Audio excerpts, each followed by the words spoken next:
చూడన్నారా a hyperbola having the transversal axis 2 sin θ అంటే transversal axis 2 sin θ అని ఇచ్చాడు. Confocal అన్నాడు. కాన్ఫోకల్ అంటే ఏం చెప్పాను, ఆ యొక్క హైపర్బోలాకి ఈ ఎలిప్స్కి రెండిటి యొక్క ఫోకస్లు ఒకే చోట కలిసిపోతాయి అని చెప్పడానికి కాన్ఫోకల్ అంటారు. With the ellipse then its equation is dash. ఇప్పుడు చూద్దాం. హైపర్బోలాకి ఈక్వేషన్ అందరికీ తెలుసు, x² - y² - b² అని. అయితే ట్రాన్స్వర్సల్ యాక్సెస్ ఆఫ్ లెంత్ ఇచ్చాడు, అంటే 2a లెంత్ ఇచ్చాడు పాపం. సో వాటిని మనం అప్లై చేద్దాం. చూడండి థర్డ్ క్వశ్చన్ చూడండి. 2a అంటే లెంత్ ఆఫ్ ది ట్రాన్స్వర్సల్ ఇచ్చాడు కదా, 2a = 2 sin θ, దాని నుంచి a sin θ అన్నాడు.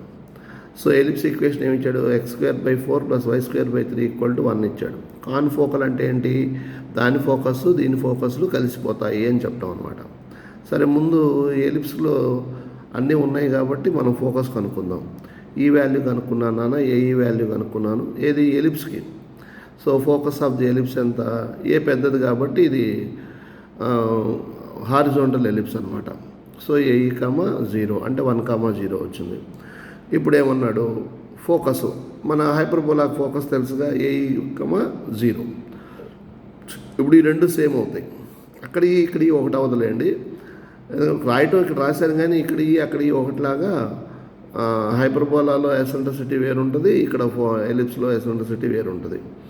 So focus of the hyperbola a, 0 అక్కడ ఏమొచ్చింది, ఈ sin θ, 0. ఈ sin θ వాల్యూ ఎంత మనకి 1 వస్తుంది, ఎందుకని కాన్ఫోకల్ అన్నాడు కాబట్టి.